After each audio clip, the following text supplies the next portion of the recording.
Okay, hello, everyone. Hopefully, you can hear us. We are excited to be here today with Brittany Kendrick. She is a leader in climate tech engineering, a thought leader, and honestly, an engineer. So I am always happy to talk to my techie and my tech people. And Brittany can introduce herself. I mean, we also share the alumni of NYU. So we're both NYU alumni, but mine by way of Polytechnic. So full disclosure, I did it the other direction. But let's talk to Brittany. Brittany, tell us a little bit about yourself and yeah, just how you got Sure. into this engineering space. Sure. Okay. Hi. Thank you so much for this opportunity, Latoya. It is a pleasure to be here and share my story and hopefully shed some light today. I am Brittany Kendrick, originally from the city of Chicago, South Side. I am a public school born and raised. Did not grow up with a silver spoon. My parents came into their money later on when they retired, but not when I was growing up. But from the South Side of Chicago, I was very fortunate and went to a school called Chicago High School for Agricultural Sciences. It's a public high school on the South Side of Chicago that had uniquely 62 acres of farm. And this school had a very unique curriculum where kids were exposed to five different sectors of agriculture. One being agricultural, mechanical, and technology, which is like the equivalence of engineering and technician school. Another sector would be animal science. Another one was food science. Another one was horticulture and landscaping. And then the final one was ag finance. So, nevertheless, the curriculum was entirely focused around the production and consumption of our agricultural goods within the United States context. This school was heavily subsidized by Monsanto and any other ag producing companies. And the traditional, like, pathway for kids who got into this lottery based high school, and we graduated with about 112 students. But most kids would graduate and go to U of I, Champaign Urbana. And I was like, no, I'm not doing that. I don't want to go to a state school. That school is way too big. I want to get out of state. I want to experience something beyond what I'm used to right in my backyard, and that being 2 hours away from Chicago. So at that time, I had no clue what I wanted to study. I knew I was good at math and science, and my parents were fortunate enough to know a couple people that put me in this like Saturday college school, which was like an additional 4 hours of school every Saturday, but it was exposing me to health science. So if I wanted to be a physician or like a practitioner, and I realized from there, I was like, no, I don't like people. I don't like blood. So I'm not doing this. And I'm a first generation college student. So in my mind, I was like, I'm just going to make sure I go to a school that offers the most amount of scholarship money. And then, two, they offer all of the majors that I have an interest in, because I don't want to get to a school and I have to transfer and then I'm delayed from graduating after 4 years, because time is money. So I didn't want to play around. And I ended up attending St. Louis University. And on a fluke, I got exposed to civil engineering. And I was initially enrolled in like environmental sciences as a major, and I was reading through. I went to orientation, read through the curriculum, and I was like, this is not it. They ain't got no math class, they ain't got no science. And again, being a first generation student, I am not very much aware of all that is offered at a institution such as St. Louis University, or let alone any type of university or college space. And so on a fluke, I got exposed to a civil engineering curriculum, and I was like, ooh, yeah, look at all this math, look at all this science. Ooh, let me do some research. And did quite a bit of research. And I remember during orientation, I was very ignorantly bold and went to the dean and explained to him that you need to let me into this school of engineering. And it's Parks College. And he was like, normally people have to apply. Normally people have this kind of ACT score. And I think it was like you needed a 30 or something, like a cumulative 30 score. And I think I may have had a cumulative 26 or like 24, but like my math and science scores when I took the test twice were like in the 30s. It's just the cumulative was not 30. And he's like, I'm gonna give you one semester, and if you don't make it, you should just come on out of here, right? And I was like, relax, bro. Relax. You don't know me. You don't know So me. so so let's so let's look at it from the perspective of, so there are a few things that come up, right? The story is is representative of how often kids don't know what they can do. They know what they like, but they don't Mhm, know what careers exist.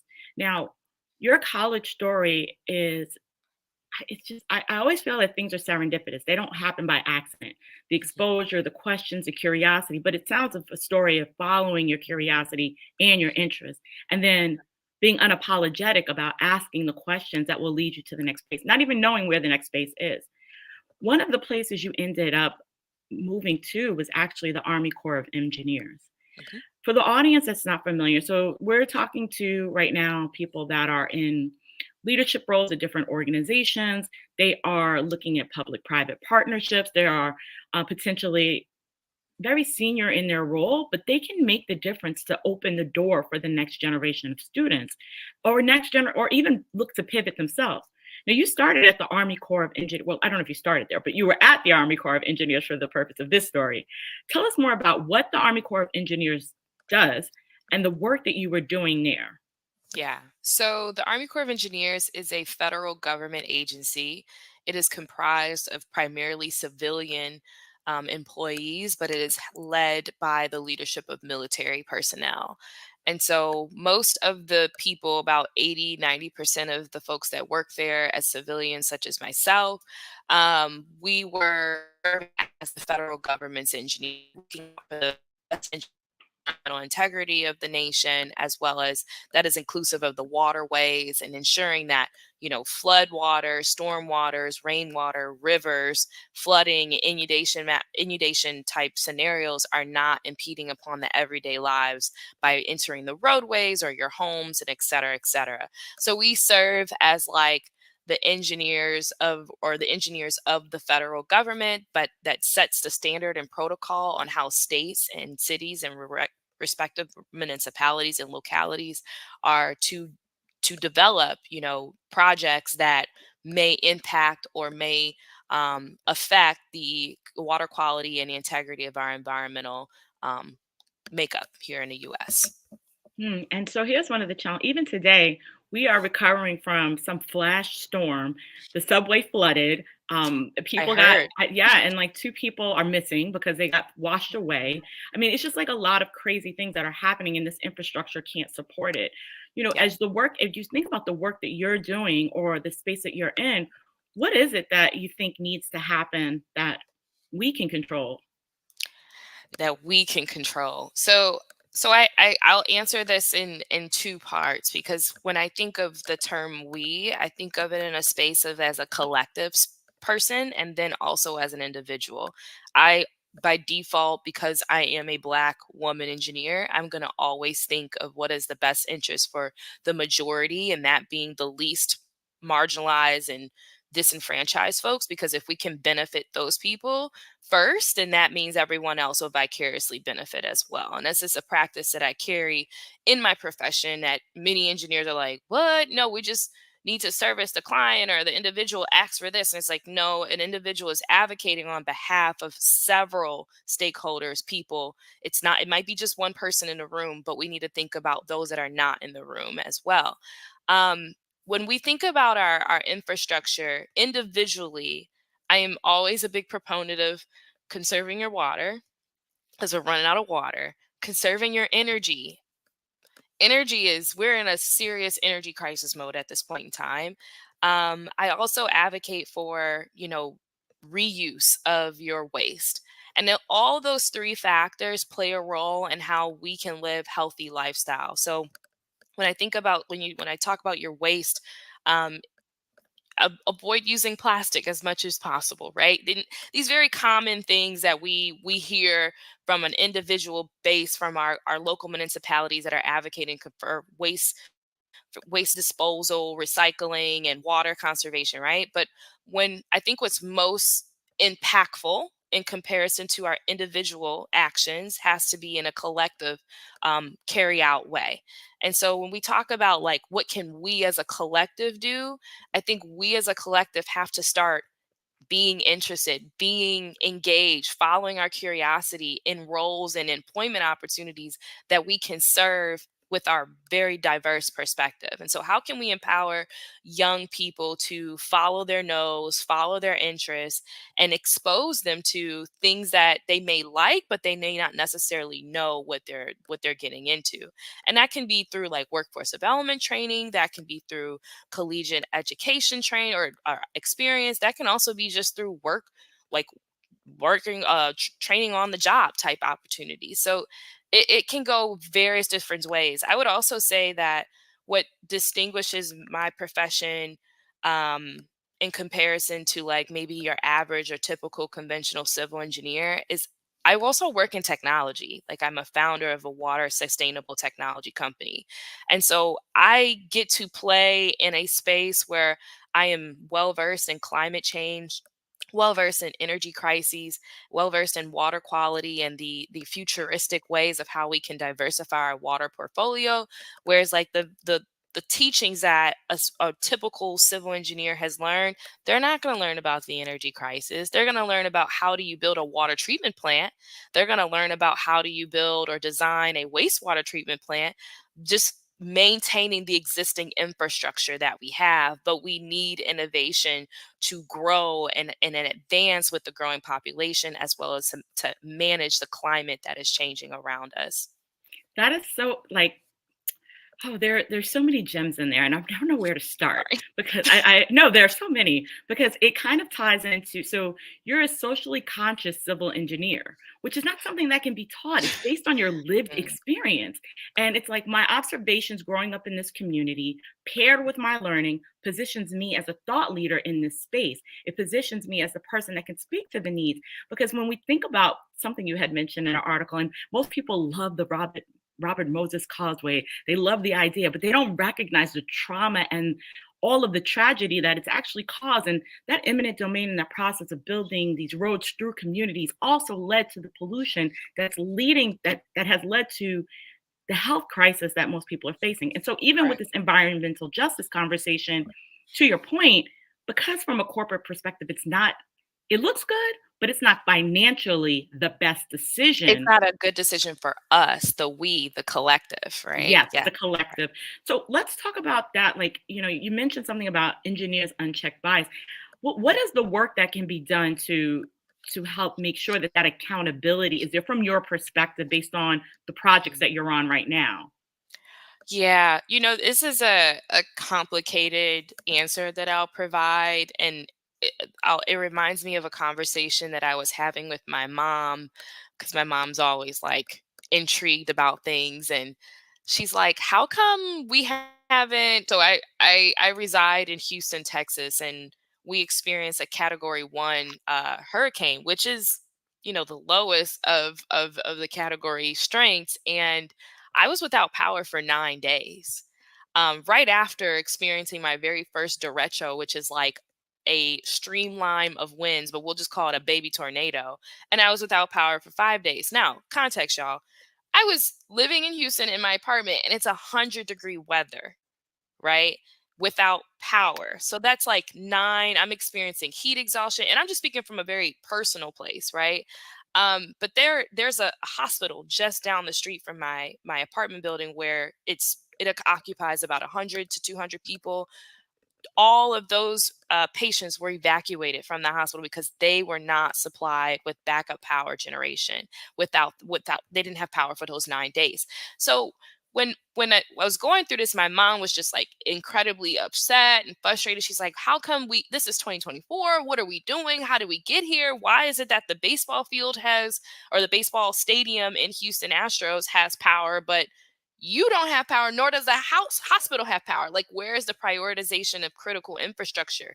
And so I'm explaining to my mom, I'm like, this is what happens when engineers are not socially inept around how do we identify as well as define critical infrastructure and critical personnel, right? If we choose to define or allow our clients who are paying us, such as an Astros organization or et cetera, just give an example, they're going to advocate for the best interests of their corporation, but it is not for the best interest of the collective, the people, because we are we're the beginning of the situation and the end, right? And so this is what happens with corporate greed and capitalism comes into place. But like as an engineer, we certainly and most we are the finals. We have the final say as to like, does this honor the prioritization of people, or does Mm, this honor the prioritization of capitalistic desires, right? ah, And so I oftentimes, and I think now we're starting to get it, especially when we think about like New York City is having much more frequent um, rainfall events and extreme rainfall events that are causing this inundation and surmounting amount of flooding is like, okay, it's one thing for us to design infrastructure or pieces or energy sectors and markets in a way that just appeases the client that's paying for this. But what are the residual impacts of what we're doing with respect to climate change and these extreme weather events that we're experiencing? And so that's a part of being socially inept, and I'm always asking that question in a room.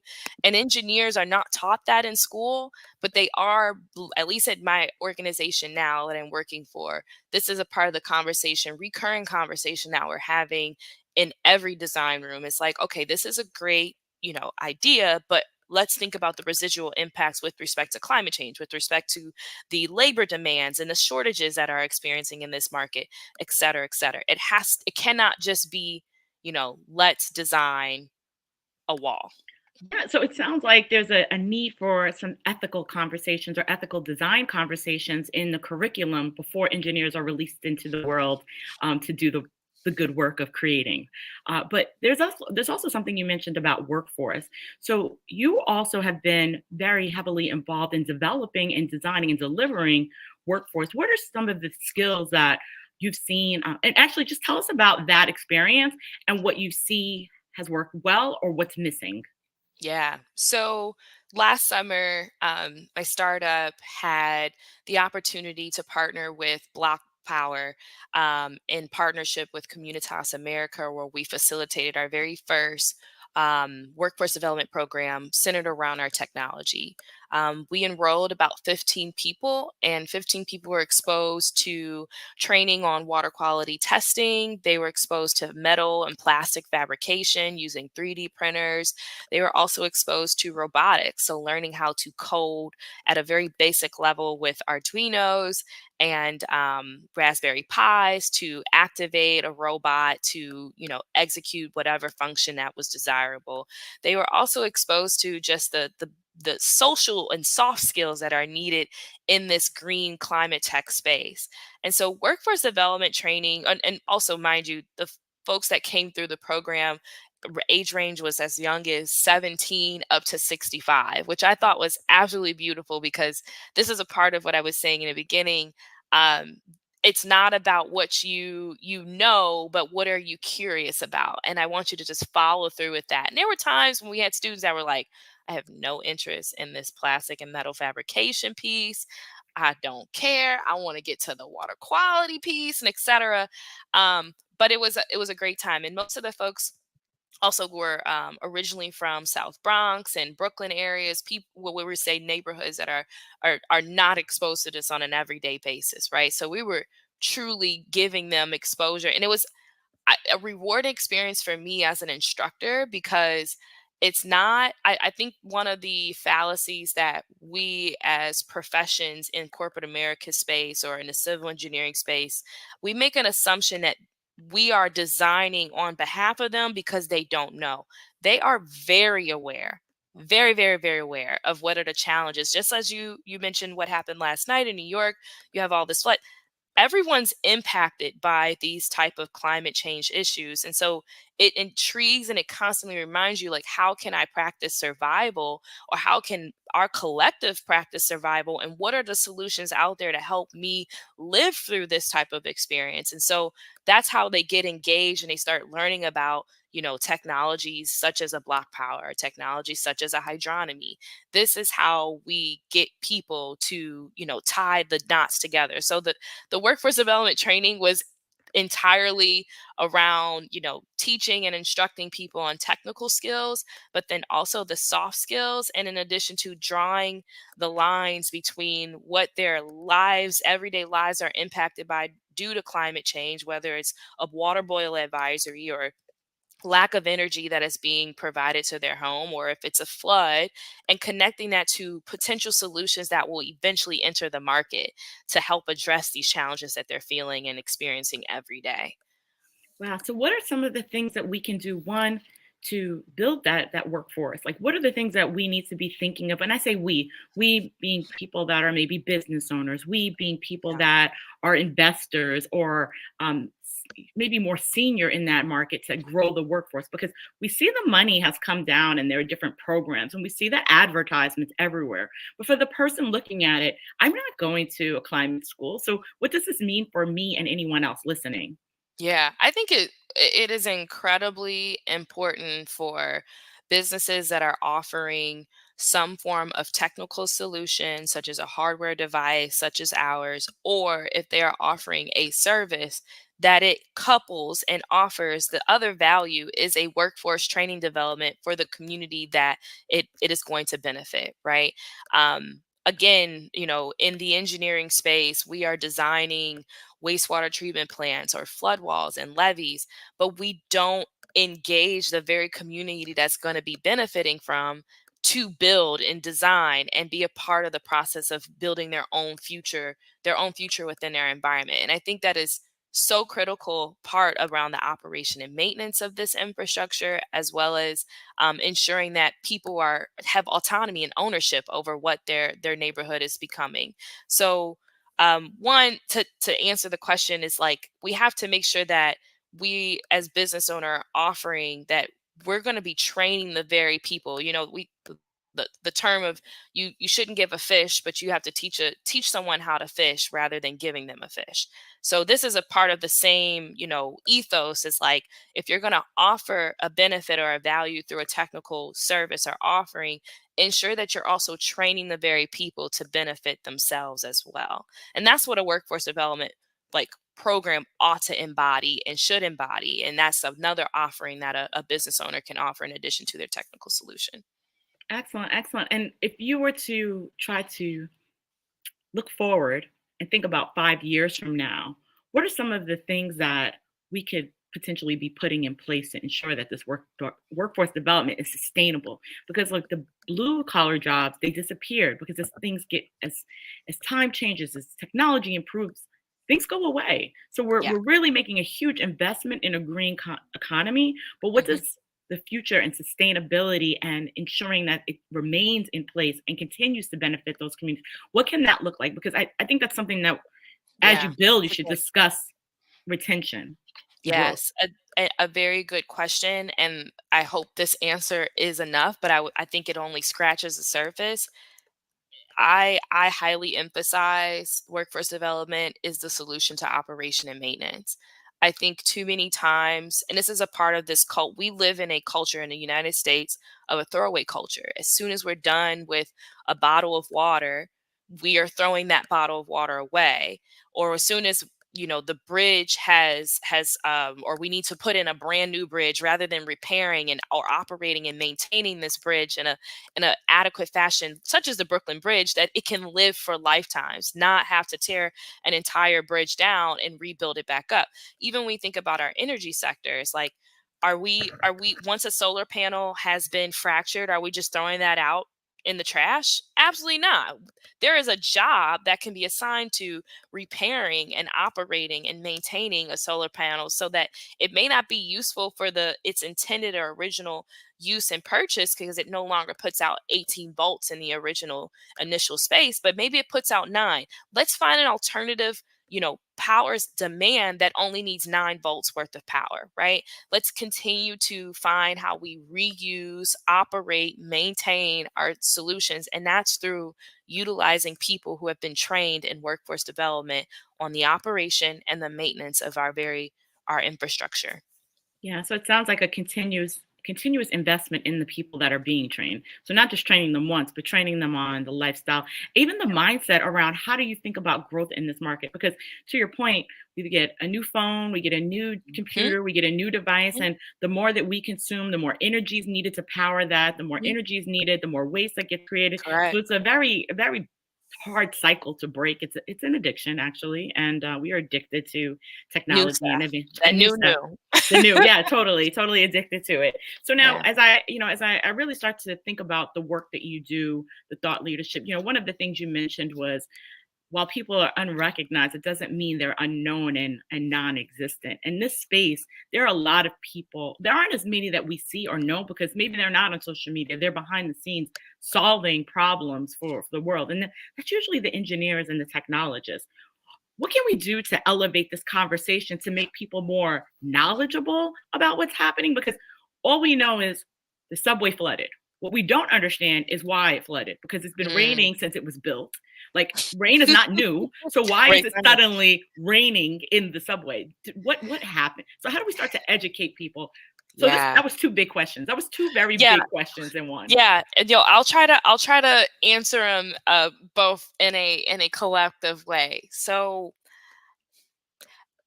why is it flooding? It's been raining this whole time, and I say that this is the problem of the engineer is we were sent to school to learn why it rains so much, and what type of rain systems or what type of rain events are going to cause flooding versus what type of rain events are not going to cause flooding, right?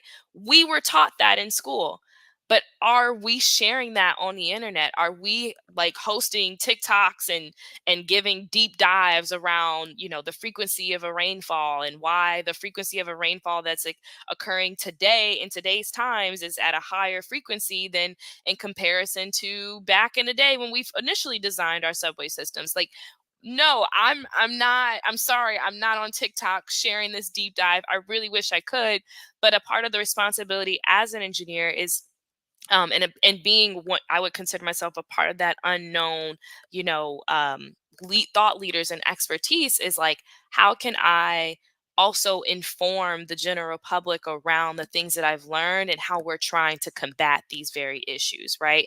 And I'm trying to do that through a medium of using LinkedIn with editorials, and these are low key like my opportunities to rant about the things that keep me up at night as in regards to our infrastructure and the degradation of them. But the reality of our subway system was designed to accommodate 2 inches of rain for 1 hour. That was back in the 1900s when the very beginning of the subway was becoming designed, right? Nowadays, we're not experiencing 2 inches of rain in 1 hour. We're experiencing almost 8 inches of rain in 1 hour. We can't, our infrastructure and the design of the infrastructure is not willing and capable of accommodating such a large volume of capacity. But me communicating that is unfortunately not something I'm privy to do because I'm also in the war room with trying to get the water out of the subway system. So it's just like, and then once, and unfortunately, and then another piece is this is once this emergency or this flood is over, everything goes back to normal. Everybody's happy again. So it's like I'm always, as a civil engineer, I'm always doing the dirty work behind the scenes to get us out of this mess. And then once I get out the mess, I'm like, okay, let me go back to futuristic planning, and then it's another disaster that happens. So it's just like this Yeah. constant like crises mode, in crises mode, out of crises modes. And I apologize on behalf of the community, but opportunities like this to talk with you, LJ, gives me the moment to share like what's happening behind the scenes and how do we get back to normalcy, but then how have we been short-sighted in our design of our future accommodations. I love it. So it sounds like you're building this education collective, some accountability, and some, just like a civil engineers pact. It sounds like that's Yeah. potentially evolving in time. But we're at the 30-minute mark, so I wanted to just ask you: Are there any things that you think that the audience should know? I mean, we'll have another conversation and continue to be educating everyone and continue to be in Sure. touch. But if you had to give three takeaways or a few takeaways for people listening, what would that be? Okay. So I would say one, workforce development training is going to be the savior of our green movement, right? We have to train people to deploy the technology that we need in our future. They have to go hand in hand. The second thing is research is not on Wikipedia, on TikTok, and on YouTube. Research is in those very difficult, very dense, somewhat elitist white paper editorials, right? And so if we're not ready to consume and digest and pick apart and talk through that type of content, then find your nearest engineer and ask the questions, right? Um, and then three, I think it's important, and I'm holding practicing myself as a I'm holding myself accountable, and as I'm saying this, it's like while I'm asking, the general public to inquire and be curious and talk to an engineer, I would also, put the responsibility on the engineer to start share more of their story of how, the things that the mishaps or the missteps that we took in our past and design. And it was all well intentioned at that time. It was do you designing according to the best of what we had at that time, but it is no longer serving us. And let's be willing and able to evolve into how can we design or redesign or embed futuristic or technology solutions into our existing wheel, so that we can be a bit more resilient of our future. Ooh, you're talking about accountability, which we seem to see that the world is struggling with accountability for our actions. We do have a For sure. question. I know we're a little bit over, but we do have a question that ties directly to that statement around urban planning. We have a person that's interested in urban planning and sees that the rules that are written are less effective at controlling behavior. Um, Mm-hmm. and it continues to perpetuate dangerous behaviors. So, in shaping the new economic environment, how are we preventing people, municipalities, corporations from acting against the best interest of the environment? you know, So I'll tell a pretty detailed story that's kind of happening right now as we speak. I'm on a project for addressing or evaluating alternative water for a city in Michigan. It's not Flint; it's another city.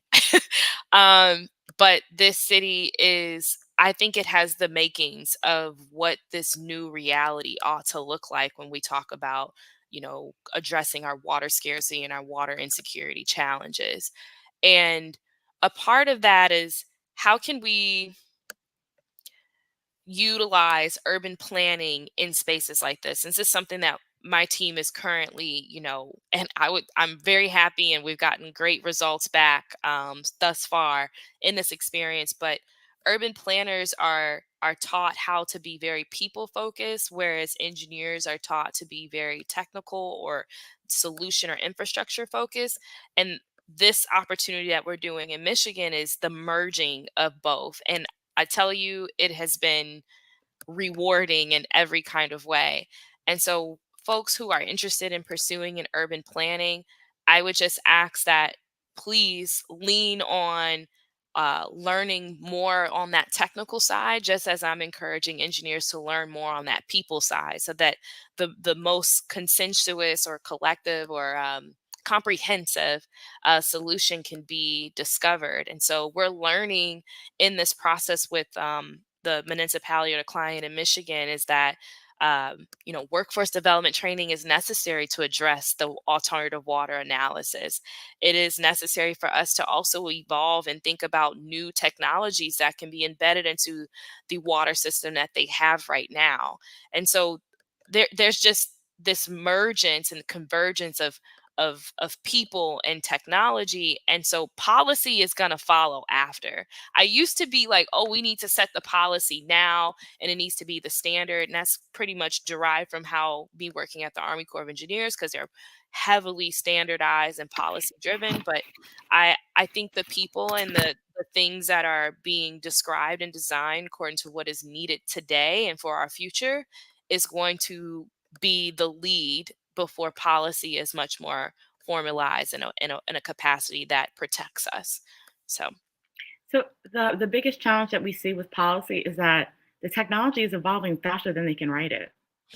And before they can vote it and implement it, and then the technology has evolved again, and then the conversation has shifted. So how do we make this is not for today, not for us, but how do we make policy, more reflective at the pace, more yeah. reflective of the need and move at the pace that the technology is moving? Yeah. One of my very favorite mentors, and she is a community engagement public outreach specialist here in Houston. Um, Rather than trying to, in the startup world, they are always advocating for move fast and break quickly, Right? Fail fail fast, fail fast. quick. Yep. We are people. We cannot move that way. So we're going to go slow and be careful. Yeah. That's what policy needs to be more considerate of, is the people and not the protections or the CYA or covering your ass a motto. It has to be, how do we go slow and protect people rather than fail fast. Which is the exact opposite of what the technology team is doing. But so that leads Yeah. to a different dialogue. But Yeah, it does. I at this point, I would like to thank you for your time. Thank you for your contributions. Thank you for your work in building the infrastructure of America. And I will say thank you all that are listening for joining us today. Thank you. Thank you so much.